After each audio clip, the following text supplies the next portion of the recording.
Olá, ouvintes! Eu sou Adolfo Neto, professor da Universidade Tecnológica Federal do Paraná. E eu sou Gustavo Pinto, professor aqui na Universidade Federal do Pará, e este é o Fronteiras da Engenharia de Software, um podcast feito para refletir sobre o presente e futuro da engenharia de software. Fronteiras da Engenharia de Software é um podcast de divulgação científica que discute mensalmente diversificados temas da engenharia de software. Os episódios abordam questões fundamentais da engenharia de software até os mais recentes avanços na área.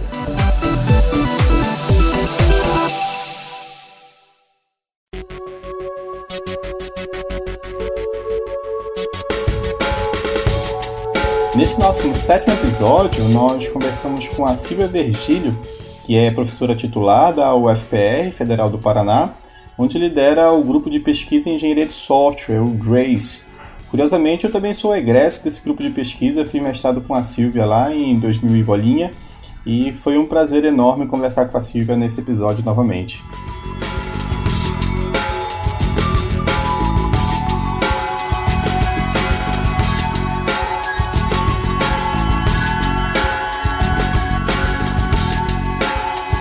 Silvia trabalha há muitos anos na área de teste de software.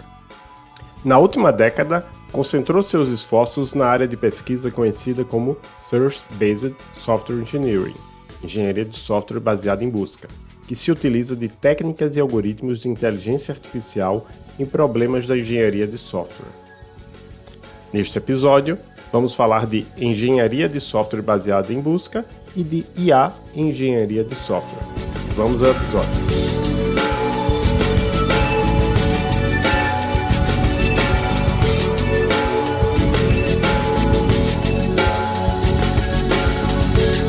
Tudo bem, Silvia? Você pode se apresentar para as pessoas que nos escutam? Tudo bem, Adolfo. Olá a todos. Olá, Gustavo. Olá a toda a equipe. Em primeiro lugar, eu gostaria de agradecer o convite, dizer que eu fiquei muito feliz quando o Gustavo me escreveu e estou feliz em participar desse episódio do Fronteiras da Engenharia de Software e também saber que um ex-aluno do nosso grupo é uma das pessoas que lidera essa iniciativa. Parabenizar toda a equipe. Bom, eu sou a professora Silvia Regina Virgílio, da Universidade Federal do Paraná, aqui UFPR. Eu fiz graduação em Ciências da Computação na USP, em São Carlos. Na época, eu gostei muito de fazer a disciplina de Inteligência Artificial. Então, eu tive a oportunidade de fazer iniciação científica com a professora Maria Carolina Monad. E, na época, eu trabalhava com sistemas especialistas e processamento de linguagem natural. Depois, eu fui fazer mestrado na Faculdade de Engenharia Elétrica e de Computação, que é a FEC, lá na Unicamp. E eu fiz uma matéria de Engenharia de Software com o professor Mário Gino.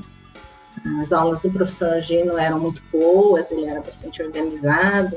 Eu acabei gostando e indo trabalhar com ele nessa área, então migrei para a área de Engenharia de Software.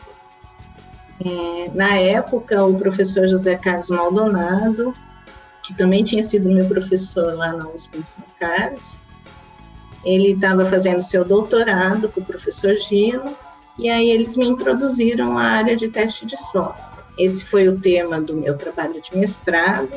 Eu trabalhei com determinação de caminhos não executáveis na atividade de teste. Essa é uma questão indecidível, porque embora para o ser humano possa ser relativamente fácil determinar se um caminho é ou não executável, não tem um algoritmo de propósito geral. Então a gente teve que trabalhar com heurística já nessa época, para auxiliar a identificação automática de caminhos não executáveis. Depois de defender o mestrado, eu ainda tinha algumas dúvidas com relação à carreira acadêmica. Eu tinha amigos que trabalhavam em grandes empresas já em São Paulo e Campinas, mas também eu tive um grupo de amigos que vieram aqui para Curitiba, se tornaram professores aqui na Federal. E como eu só tinha o mestrado, aqui ainda era uma das poucas universidades que não exigia o doutorado. Não era o caso lá das universidades paulistas, da USP, da Unicamp. Então, eu resolvi prestar concurso aqui para ver se eu gostava da carreira acadêmica antes de continuar seguindo com o doutorado. Então, eu fiquei aqui 2 anos como professora Mas eu retornei para Campinas para fazer o doutorado, trabalhando novamente com os professores Ginos, também sob orientação do professor Maldonado, ainda na área de teste de software. E também tive a oportunidade de fazer um estágio na Universidade de Purdue, nos Estados Unidos. E no meu doutorado, a gente utilizava alguns princípios da técnica baseada em defeitos para a geração de dados de teste, para cobrir critérios de teste estrutural. Então, de retorno ao FPR, eu continuei trabalhando com teste de software, eu trabalho hoje nessa área, mas dado esse meu passado aí de inteligência artificial, de geração de dados de teste, e ainda aqui eu vim dividir a sala com a professora Aurora Pozo, que é da área de sistemas inteligentes, e nós decidimos começar a trabalhar juntos, trabalhamos até hoje no mesmo grupo de pesquisa. A gente começou a explorar essa área de inteligência artificial, geração de dados de teste. Eu diria que a professora Aurora Pozo é uma das responsáveis aí por me introduzir na área de IA, me manter atualizada também nessa área até hoje, né? Então, o nosso grupo de pesquisa é o GRES, é o Grupo de Pesquisa em Engenharia de Software, qual eu coordeno. A gente aplica as técnicas da área de sistemas inteligentes na área de teste de software, principalmente nessa área, mas a gente também abrange um espectro grande de outras áreas da engenharia de software, como confiabilidade de software, refatoração, design, otimização de arquiteturas e linha de produto de software. Muito legal a introdução, Silvia. Com esse seu passado e presente com o pé sempre um pouco de IA, como é que você enxerga essa relação de inteligência artificial com a engenharia de software? Quais são as técnicas que dá para a gente utilizar na engenharia de software? Quais são essas técnicas? E dá para a gente tentar agrupar um grupo de técnicas de IA que podem ser aplicadas em diferentes problemas na engenharia de software? Sim, eu vejo que são 3 grupos grandes de técnicas de IA, né, da área de sistemas inteligentes, que geralmente são aplicados na área de engenharia de software. A primeira, ela está relacionada mais com a representação de conhecimento, de sistemas de apoio à decisão, sistemas multiagentes. Da aplicação dessas técnicas, surgiu a área conhecida como Knowledge Based Software Engineering, que é engenharia de software baseada em conhecimento. Como exemplo de uma tarefa de engenharia de software que a gente pode aplicar ou pode se beneficiar com o uso dessas técnicas, está a geração de modelos de estimativa de custo. Por exemplo, no nosso grupo aqui, a gente investigou o uso de lógica fuzzy em combinação com a métrica Use Case Points, ou pontos por caso de uso, né? O objetivo era facilitar a acomodação de incertezas que a gente tem no início do projeto para realizar as estimativas de software. Então, essa seria uma área. A segunda área é a área de aprendizado de máquina, ou machine learning, né? Esta área, ela tem como objetivo permitir que máquinas, computadores, aprendam alguns padrões que são complexos e que tomem decisões baseadas em alguns dados empíricos. Geralmente, esses métodos de aprendizado de máquina, eles se classificam de acordo com o tipo de dados que eles utilizam. Então, nós temos o aprendizado supervisionado, que utiliza dados rotulados, e o aprendizado não supervisionado, que não utiliza rótulos. Na engenharia de software, eu acho que é mais comum a utilização de métodos supervisionados, né? Com esses métodos, a gente constrói um modelo, tendo como base os dados, e a resposta do que a gente quer estimar, prever, classificar, que já é conhecido previamente. Então, nós temos aí tarefas, como tarefas de classificação e regressão, que a gente utiliza esses modelos. Por exemplo, a gente pode aprender um modelo para predizer se um código vai conter ou não um bug, defeito, usando como atributos alguns valores de métricas que estão associados a esse código, como, por exemplo, o número de linhas de código, outros atributos. E a tarefa de classificação, como o próprio nome diz, gera um modelo para classificar os dados em categorias. Por exemplo, o código está defeituoso ou não está defeituoso. E já a tarefa de regressão, ela diz respeito a dados contínuos. Por exemplo, gerar um modelo para estimar a confiabilidade de um software, a taxa de defeitos ao longo de um tempo, um período. O aprendizado não supervisionado, ele não tem os rótulos, então a gente tem um conjunto de observações e geralmente a gente utiliza para agrupar essas observações, né, em grupos que a gente chama de clusters. Então, está mais relacionado com a tarefa de clusterização. A ideia é que nos mesmos clusters a gente tenha elementos que são similares de acordo com algum atributo. Na engenharia de software, por exemplo, eu posso ter um problema lá de agrupar módulos em alguns componentes de tal maneira que eu tente maximizar atributos como coesão, minimizar acoplamento. Então, eu posso utilizar, nesse caso, os algoritmos de clustering, por exemplo. E eu ainda diria que tem outro tipo de aprendizado, que é o aprendizado por reforço. Basicamente, nesse tipo de aprendizado, o algoritmo ele vai aprendendo ao longo de um tempo. Ele vai, muito parecido com o ser humano, né? A gente, com o passar do tempo, a gente vai aprendendo o que deu certo, o que deu errado, né? Com recompensas, com punições. Então, o nosso algoritmo ele também vai aprendendo a tomar certas ações baseado em recompensas. Então, aqui a gente também não usa rótulos, mas a gente precisa ter uma função de recompensa que estimule o algoritmo a tomar as ações corretas que a gente quer para resolver o problema. E uma terceira área da área de sistemas inteligentes é a área de otimização. Essa área de otimização ela vai buscar uma melhor solução para um problema dentre um conjunto de alternativas. E essa busca, né, essa procura ela é feita por um algoritmo de busca. Esse algoritmo de busca vai escolher, baseado em alguns critérios que a gente chama de função objetiva, ou função de avaliação. Por exemplo, eu quero encontrar a melhor sequência de refatorações para um dado código, a fim de minimizar também o acoplamento, maximizar a coesão, né? Ou eu quero determinar um conjunto de casos de teste que satisfaçam um dado critério de teste, por exemplo, passar por todos os comandos do programa. Então, essa área, ela aplica algoritmos de busca para encontrar as melhores soluções para os problemas de engenharia de software. Ela é conhecida como engenharia de software baseada em busca, que a gente chama, né, vem do inglês, Search Based Software Engineering, que a sigla seria SBSE. Que a gente costuma usar. No nosso grupo de pesquisa, eu diria que a gente se concentrou mais na última década na área de SBSE, né, nessa área de otimização. Mas a gente tem trabalhado também com outras técnicas, como aprendizado de máquina, né, já faz desde o início das nossas pesquisas, aí, 20 anos atrás.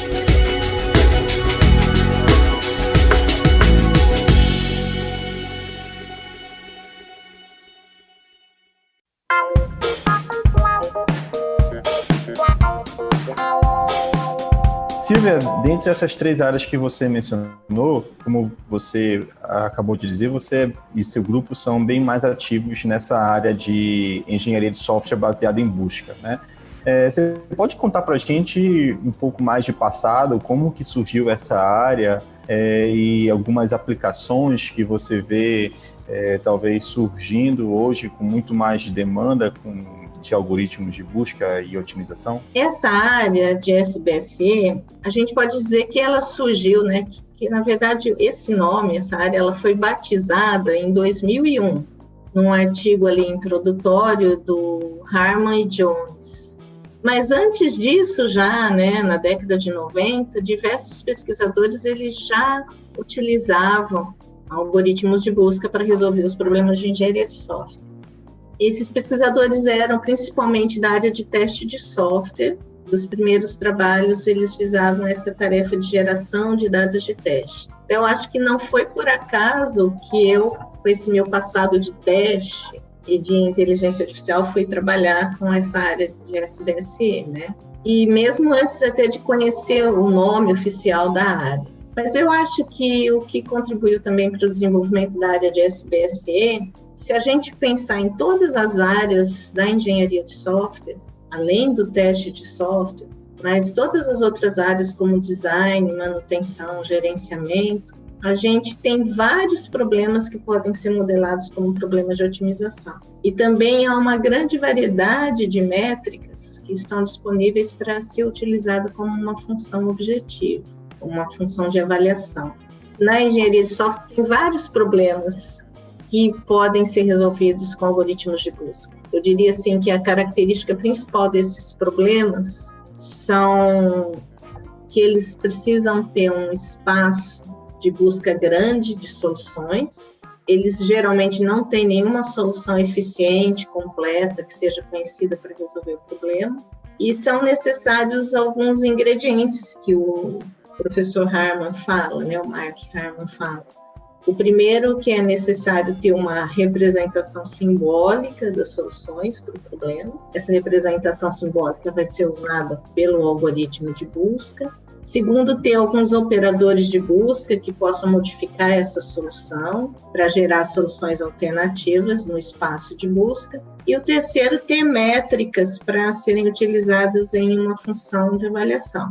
Então, eu diria que a engenharia de software está cheia de problemas que possuem esses três ingredientes muito fáceis à mão, né? Problemas de otimização e maneiras de você avaliar, que são essas métricas. Então, por isso que eu acho que a popularidade das técnicas de SBSE nas mais diversas áreas da engenharia de software cresceu muito nessas últimas décadas por causa disso, né? Mas é importante que a gente também tenha algum suporte automatizado para poder aplicar esses algoritmos. Então, agora a próxima pergunta, Silvia, quais são os algoritmos de busca mais conhecidos e quão fácil é usá-los no meu ambiente de desenvolvimento? Por exemplo, existem frameworks que já implementam esses algoritmos de busca e eu faço somente uma chamada de método, ou eu preciso eu mesmo implementar boa parte desses algoritmos? Bom, quais são os algoritmos de busca mais conhecidos? Eu poderia dizer que, tem vários algoritmos que a gente pode utilizar, desde os algoritmos clássicos da programação linear, né, que lidam com funções lineares, e as heurísticas, são algoritmos não determinísticos. Mas eu acho que dentre os mais conhecidos, os mais utilizados, estão os algoritmos bioinspirados. A gente pode citar aí os de colônia de formigas, otimização por enxame de partículas. Esses algoritmos eles são baseados na teoria da evolução de Darwin. Né? Eles utilizam conceitos como população, geração, crossover, mutação. E os mais conhecidos são os algoritmos genéticos, a programação genética. Eles também podem ser multi-objetivos, otimizar mais de um objetivo ao mesmo tempo, como o NSGA2, que é um dos mais utilizados. Geralmente, esses objetivos eles são conflitantes entre si. Por exemplo, na tarefa de geração de dados de teste, eu quero maximizar a cobertura de comandos, mas eu quero, ao mesmo tempo, ter um custo baixo, dado pelo número de casos de teste. Então, eu vou ter aí mais de um objetivo a otimizar, né? E para a implementação, foi o que você perguntou, que existem também muitos frameworks que auxiliam a gente a implementar esses algoritmos. Eu posso citar aqui que um dos frameworks mais utilizados é o JMetal, mas tem outros também, como o PISA, o ECJ. Só que o que dificulta um pouco, os algoritmos eles estão já de certa forma implementado, mas o que dificulta um pouco é que a gente precisa daqueles três ingredientes que eu estava falando, né? Uma formulação para o problema, uma representação para o problema, a gente precisa ter os operadores, escolher os operadores de busca, implementar a função de avaliação, isso a gente não tem pronto. Isso requer um certo conhecimento para implementar essas partes. Mas eu diria que, ultimamente, né, a comunidade de SBSE já tem realizado um esforço para facilitar essas soluções de SBSE. Eu mesmo orientei aqui um aluno de doutorado Como parte do trabalho dele, a gente implementou um framework, que é o Nautilus, que dá suporte à implementação de soluções de SBSE para problemas que tenham uma formulação do tipo combinatorial. E a implementação de uma solução SBC fica bem fácil, porque ele basta instanciar algumas classes relativas à função de avaliação de operadores que ele deseja utilizar, e o framework ele tem o Nautilus, né, tem uma interface também bem amigável que permite que ele selecione os algoritmos, os parâmetros para esse algoritmo, e permite até a visualização de algumas soluções e também oferecer algumas preferências do usuário. Então, eu acho que a comunidade já está voltada para facilitar a implementação dessas soluções. Eu acho que isso também é bastante importante. Então, Silvia, quais são os desafios técnicos que a gente da engenharia de software encontra quando vai enveredar nessa área de engenharia de software baseada em busca, né? O que a gente pode fazer, né? Será que a gente tem que criar novos algoritmos, ou será que o desafio é aplicar esses algoritmos que já em outros contextos, ou o desafio maior, como você mencionou, é criar datasets que sejam facilmente manipulados por esses algoritmos? Como é que você enxerga isso? Eu não acho que os desafios estejam em criar novos algoritmos de busca. Eu acho que esse também é um desafio da área de sistemas inteligentes, e a gente vê, assim, ao longo do tempo, existe um grande número de algoritmos, eu diria um grande número mesmo de algoritmos de busca, né? A cada ano novas contribuições aparecem para a gente utilizar. Mas eu acredito que um dos desafios da SBSE, da área de busca, né, é que a gente precisa oferecer soluções que sejam mais genéricas, porque muitos dos trabalhos, eles visam resolver uma instância particular de um problema. Apesar de cada instância ter uma particularidade, mas tem problemas que têm similaridades. Então, eu acho que a gente precisaria, nós aqui da engenharia de software, talvez oferecer algumas nichos da engenharia de software. Por exemplo, em testes, em projeto, em requisitos. Mas a gente sabe que as decisões da engenharia de software, elas são tomadas pelo engenheiro de software, assim, considerando todas as atividades ao mesmo tempo. Então, eu acho que essa integração de diversas áreas também é um desafio para a SBSE. Outra questão que diz respeito também é a escalabilidade, a robustez. A maioria dos experimentos que a gente vê ali na academia não avalia escalabilidade e também não realiza esses experimentos na indústria. Muito embora a gente conhece várias empresas, por exemplo, a gente sabe que o Facebook já está adotando soluções de SBSE no seu ambiente, mas a gente precisa de avaliações mais robustas no ambiente industrial, eu vejo. E talvez uma dificuldade para isso é a modelagem do espaço de busca, os problemas reais, às vezes eles são bastante complexos, né? E nesses casos, a gente tem um custo computacional grande ainda para aplicar a SBSE, porque a busca pode envolver um número muito grande de soluções e ficar demorado. Então, eu acho que essa é uma questão que a gente precisa avaliar, né, e pesquisar, investigar mais. E outra questão que eu também acho que é um desafio para a área de SBSE é considerar alguns aspectos dinâmicos do desenvolvimento do software, né?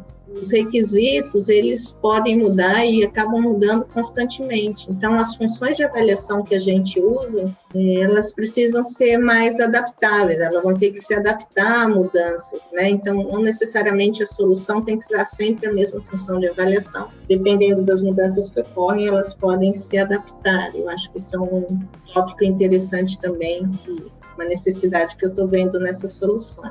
Outra coisa que também o pessoal está investigando bastante é que, como as soluções são geradas automaticamente pelos algoritmos de busca, o usuário, né, as pessoas que vão usar essas soluções, elas não participam desse processo. Então, muitas vezes eles não reconhecem aquela solução como sendo uma solução boa, porque não considerou as reais necessidades ou as expectativas de quem ia utilizar. Por exemplo, a gente trabalhou com otimização de arquiteturas E as arquiteturas que às vezes os algoritmos geravam eram arquiteturas muito boas em termos de métricas de qualidade, coesão, acoplamento, mas o usuário ele via aquelas mudanças que a gente colocou, aquelas propostas, e ele achava esquisito, porque não é um tipo de arquitetura que ele geraria. Então, eu acho que um dos desafios é considerar essas preferências do usuário na hora de gerar essas soluções.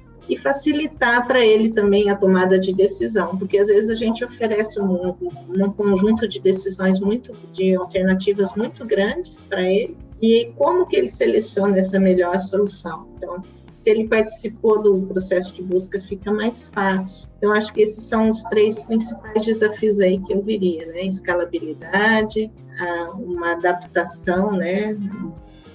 E a incorporação de preferências do usuário. Ok, Silvia. E como você enxerga o relacionamento entre a área de engenharia de software, baseada em busca, e a área de aprendizado de máquina para engenharia de software? Dá para traçar um ponto de intersecção entre estas áreas? Com certeza, né? Dá para, sim, existe uma intersecção entre as áreas, eu acho que tem uma sinergia entre elas, e isso pode ser bastante benéfico para ambas as áreas. Tem um trabalho interessante, eu não vou me lembrar agora o nome de todos os autores, mas era do Leandro Minco, Tim Menzies, da Conferência de Mining Software Repositories, acho que de 2018, que fornece vários insights de como fazer essa combinação, né, realizar essa sinergia entre essas duas áreas. Então, o artigo é bastante interessante, eu até recomendo para quem tem interesse. Mas, para exemplificar, por exemplo, aí a gente pode ver que técnicas de aprendizado de máquina, elas podem resolver alguns dos desafios que eu estava mencionando ali na área de SBSE, né? Por exemplo, o aprendizado de máquina pode ser utilizado para aprender as preferências do usuário e exigir que ele participe do processo apenas em casos mais fundamentais ali, para evitar que ele se canse, que gere fadiga, porque se ele ficar participando e interagindo com a máquina, né, ele pode se cansar. Então, o aprendizado de máquina pode ser usado, por exemplo, para facilitar que as soluções levem em conta as preferências do usuário. Ela pode também ser utilizada para estabelecer prioridades, para a gente estabelecer prioridades. Por exemplo, se eu tenho muitos objetivos a serem otimizados, eu tenho conflitos entre esses objetivos, até mesmo o usuário não sabe quais são os prioritários. Então, a aprendizado de máquina pode também ser utilizado para resolver, para estabelecer prioridades entre esses objetivos. Por outro lado, as técnicas de SBSE também podem ser utilizadas em combinação com o aprendizado de máquina, por exemplo. Elas podem ser utilizadas para otimizar a tarefa de predição, de classificação, para estabelecer parâmetros, para selecionar os melhores conjuntos de dados para as tarefas de aprendizado de máquina, né? Por exemplo, na engenharia de features. Então, a gente pode combinar também SBSE para facilitar o aprendizado de máquina.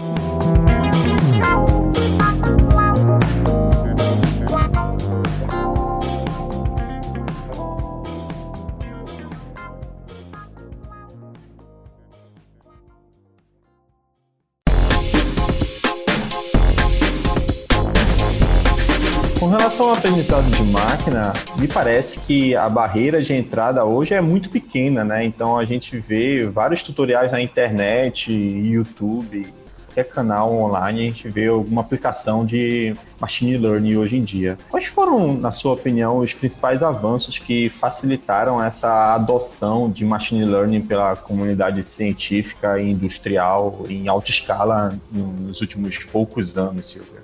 Realmente, Gustavo, a gente vê muitos trabalhos na comunidade científica.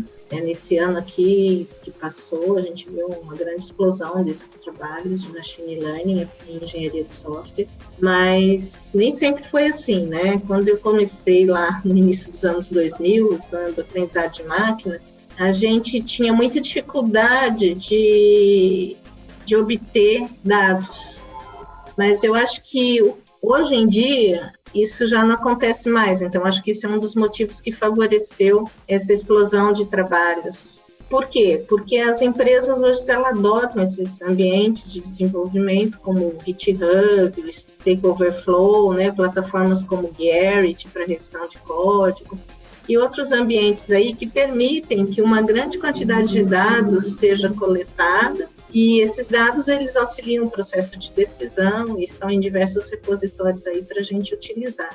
Mas, além disso, eu também destacaria que a gente tem uma grande disponibilidade de algoritmos. Então, a área de sistemas inteligentes também evoluiu. E o poder computacional que a gente tem hoje, que permite também uma escalabilidade para trabalhar com uma grande quantidade de dados e problemas mais complexos. Por isso que eu acho que eu tenho visto contribuições daí nas mais diversas áreas da engenharia de software, né? Logicamente que eu não poderia falar aí da área de teste de software, que é aquela que eu acompanho mais de perto, mas eu também vejo inúmeras aplicações aí para refatoração, manutenção, evolução de software, detecção de smells, prevenção de dívidas técnicas, outras relacionadas com questões gerenciais também. E, além disso, o próprio desenvolvimento desses algoritmos de machine learning fazem com que eles sejam aplicados nas mais diversas áreas do nosso dia a dia. Então, requisitando que a gente tenha softwares que interajam com esses componentes de machine learning, né? Então, eu acho que isso é que também leva para o interesse na indústria, né, para desenvolver esse tipo de software. Silvia, e com relação ao SE4ML, né, engenharia de software para machine learning, o que a engenharia de software tem para oferecer para trabalhos com machine learning? E quais são os desafios de colocar modelos de machine learning em produção? Então, como eu estava respondendo na última pergunta, né, os sistemas atuais, eles utilizam muito componentes da área de inteligência artificial, né? Então, tem componentes inteligentes na maioria dos sistemas que a gente tem que desenvolver hoje. Mas tem muitos desafios para lidar com isso. Eu também gostaria de sugerir aqui, como leitura, um trabalho do pessoal da UFAL e da PUC do Rio. Esse trabalho vai ser publicado no SBQS desse ano. Eles fizeram um levantamento com desenvolvedores brasileiros para identificar as práticas mais comuns e também as dificuldades que eles encontram para desenvolver um componente de machine learning, por exemplo. Então, tem um processo para fazer o desenvolvimento desse componente. Esse processo geralmente inclui levantamento de requisitos, processar dados, fazer engenharia de features, treinamento do modelo, avaliar o modelo, né, e deployment. E nesse artigo, eles realizaram um survey, né? Escrevem os resultados de um survey, e os desenvolvedores eles relataram que para eles os desafios maiores estão em escolher os dados que são mais adequados para compor o dataset. E outras dificuldades também estão relacionadas com a parte de selecionar as features, né? Os atributos, porque muitas vezes nessa parte eles precisam dos especialistas do domínio do problema. E principalmente também esses especialistas vão ser importantes para interpretar os resultados. Então esse artigo é bastante interessante, isso, porque mostra algumas das dificuldades que os desenvolvedores têm, mas eu acho que também tem gostaria de citar também um outro trabalho, que é num workshop de pesquisa e aplicação de engenharia de software, e eu também posso deixar aqui para vocês colocarem, disponibilizarem. Eles falam que a atividade mais difícil para o desenvolvimento de sistemas baseados em machine learning é a atividade de engenharia de requisitos, né, como levantar os requisitos desse sistema. Christian Kastner também tem vários artigos relacionados à aplicação de engenharia de software para sistemas baseados em machine learning, que são bastante interessantes, onde ele coloca vários desafios. Mas, para mim, assim, no meu ponto de vista, eu vejo que o grande desafio em desenvolver sistemas baseados em machine learning, e aqui eu também vou extrapolar, porque para qualquer outro sistema que utiliza um componente inteligente, que implementa qualquer uma dessas técnicas da área de sistemas inteligentes que a gente estava mencionando, é que esses componentes, por assim dizer, inteligentes, eles fazem parte de um sistema maior, no qual o componente de machine learning vai ser integrado. Eu acho que a integração não é tão difícil de fazer, né? Porque a gente tem as APIs, os parâmetros, mas eu acho que a grande questão aqui é que, se a gente pensa na engenharia tradicional, a gente tem lá os nossos clientes, os requisitos, os times de desenvolvedores, o processo tradicional. A gente vai ter um processo diferente para desenvolver esse componente de machine learning, né? Tem algumas diferenças, inclusive requer outros perfis, o cientista de dados. Então, o que eu acho que pode dar uma certa dificuldade seria a integração desses componentes que são baseados em machine learning e dos que não são. Porque, por exemplo, um componente de machine learning, ele vai ter como requisito algumas medidas de acurácia, recall, né, que são desejadas para ele. Outras medidas também, como interpretabilidade, explicabilidade, né, relacionada aos modelos. Mas o que acontece com esses modelos? Eles nem sempre vão acertar as suas estimativas, né? Tem algum momento em que não vai ser aquele resultado como a gente queria. Como é que a gente explica isso para o nosso cliente? Será que ele é capaz de entender esses conceitos de acurácia, de interpretabilidade, né, na hora da gente estabelecer os requisitos do nosso sistema? Então, acho que o engenheiro de software vai ter que ter essa habilidade para ajudar o cliente a definir de forma razoável os requisitos que ele quer com relação a esses tipos de componentes, né, inteligentes. Outros desafios que eu vejo também são relacionados à repetibilidade, porque a machine learning é um processo mais de experimentação. Então, como é que a gente reproduz, como é que a gente reusa esses sistemas? Então, são coisas que a engenharia de software talvez tenha que pensar aí. E não poderia deixar de falar, lógico, na minha área de teste, é a ideia do que é um bug para um componente baseado em machine learning. É uma outra questão também que o professor Herman ele coloca ali, que é a questão do oráculo em testes de componentes baseados em machine learning. Porque qual que seria a saída esperada? Porque geralmente, né, a gente pode pensar assim, eu tenho uma precisão muito baixa desse componente, mas a precisão baixa, às vezes, não diz respeito a problemas no desenvolvimento desse componente, mas sim em outras fases de especificação, inclusive na especificação dos componentes que não são baseados em machine learning. Então, eu acho que todas essas características aí trazem certos desafios que estão relacionados, que a gente tem que ainda pensar, e eu acho que a engenharia de software tem que contribuir para essas áreas, para a gente conseguir resolver esses desafios, né? E lógico que outros ainda que a gente pode pensar e que esses sistemas vão ter algumas características particulares para evolução, manutenção, refatoração. Então, a engenharia de software com certeza tem muito a oferecer para esses tipos de sistemas.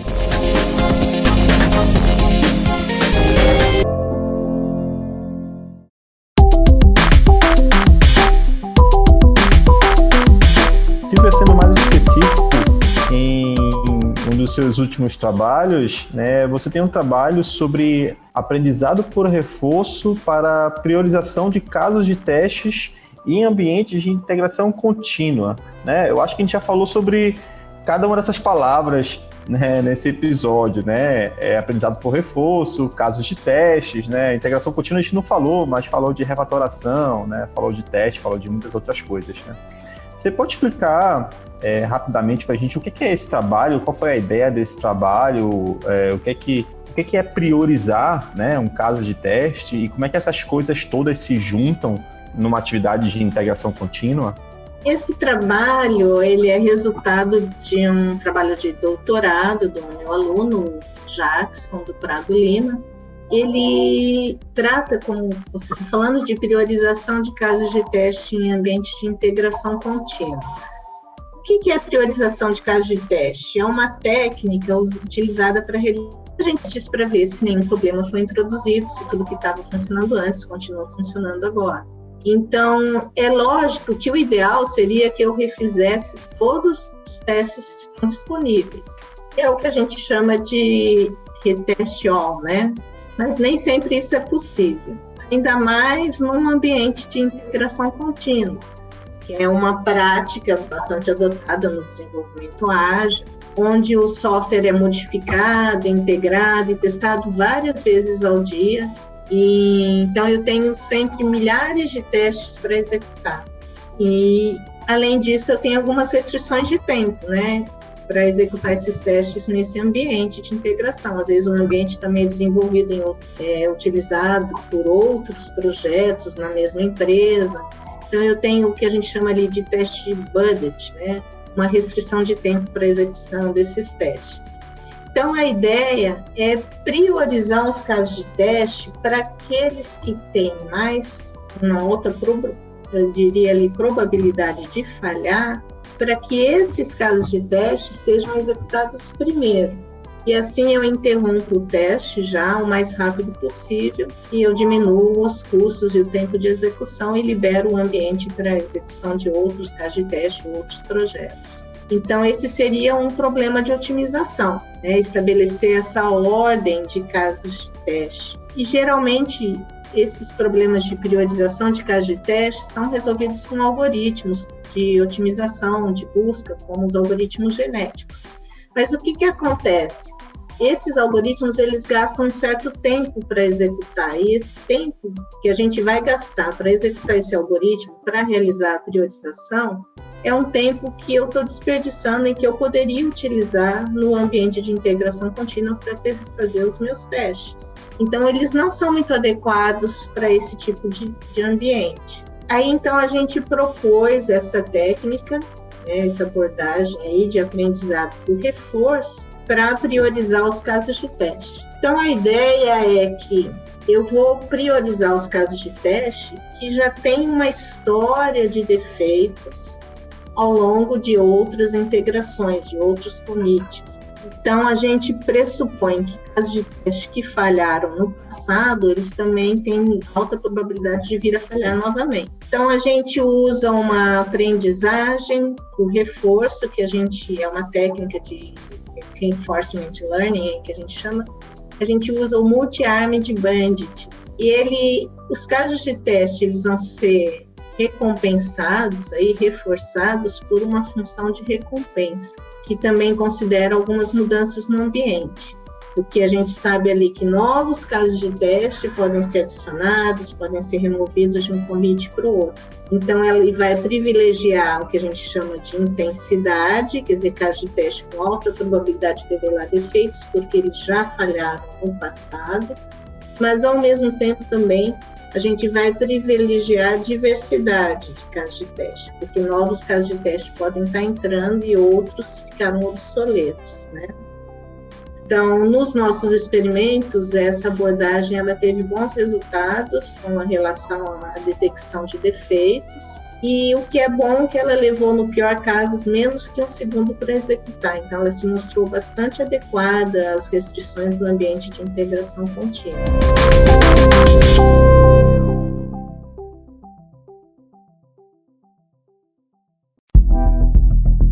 Legal, Silvia. A gente vai depois colocar o link desse seu artigo na descrição do podcast. E a gente está caminhando aqui para os finalmente. E antes de chegar na nossa última pergunta, eu queria saber se você tem alguma indicação para o nosso ouvinte que queira entender mais sobre machine learning para engenharia de software, ou inverso, engenharia de software para machine learning, ou engenharia de software baseada em busca.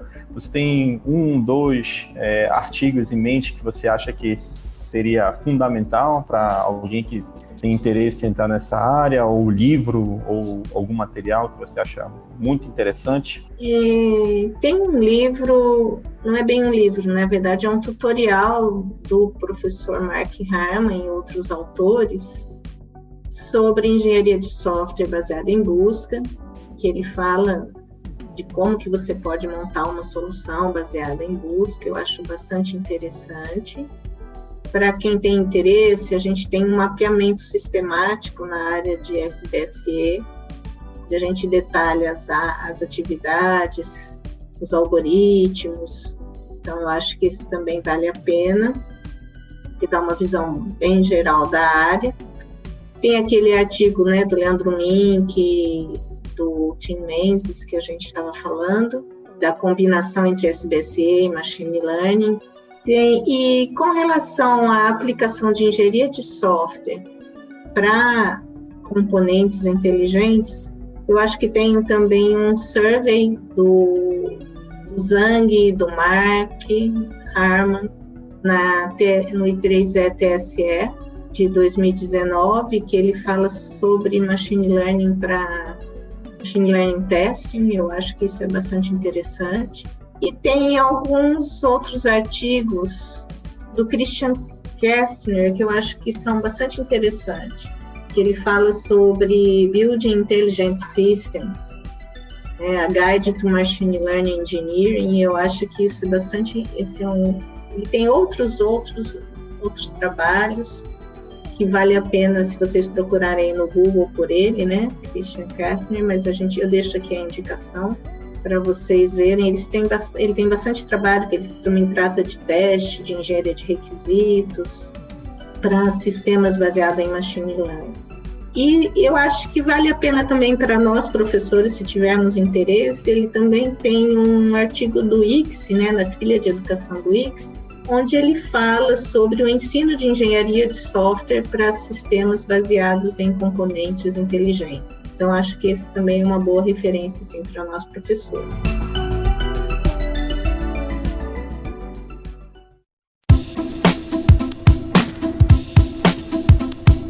Então, Silvia, para fechar o nosso episódio, a gente faz sempre uma pergunta aqui aos nossos entrevistados, que é a seguinte: para você, qual é a próxima fronteira da engenharia de software?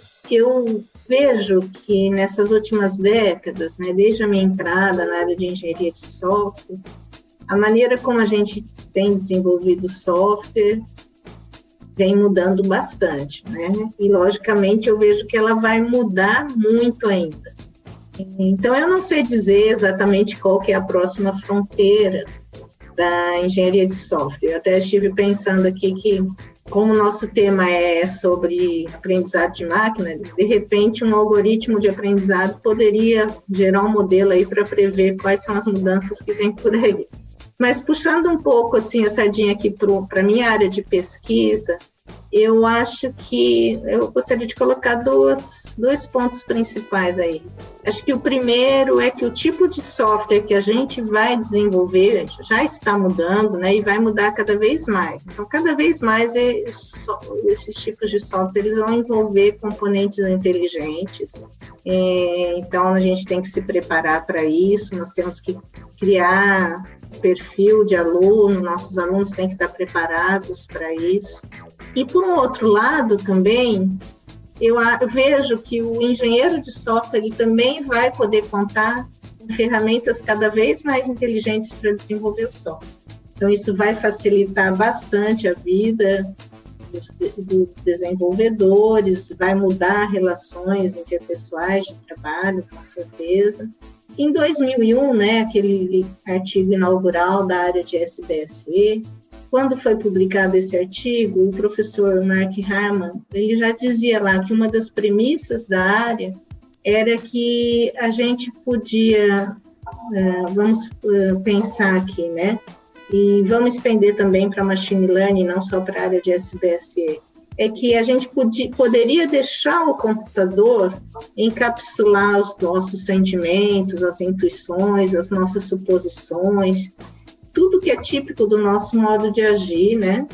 E deixar para a máquina realizar algumas tarefas que requerem esforço, que são repetitivas para a gente.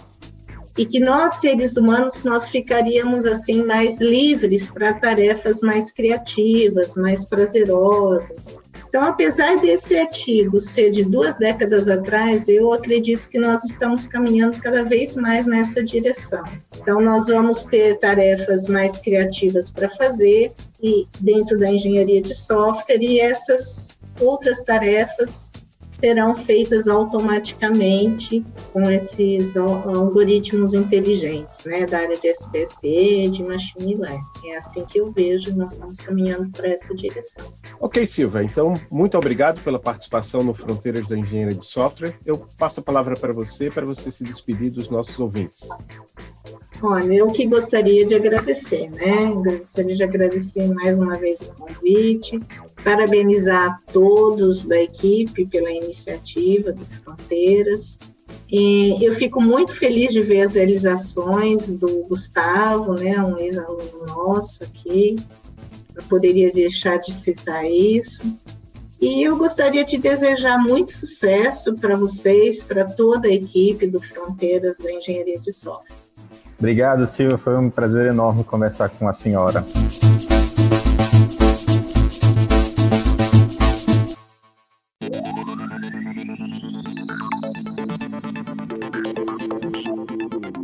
Olá, obrigado por escutar o Fronteiras da Engenharia de Software. Nossa equipe é formada por Leonardo Fernandes, Gustavo Pinto, Fábio Petrillo, Danilo Monteiro e Adolfo Neto, que sou eu. Estamos no Twitter e no Instagram como @fronteirasES. Nosso e-mail é fronteirasesw@gmail.com. Se você tem interesse em colaborar com Fronteiras da Engenharia de Software, entre em contato. Até o próximo episódio. Abraço!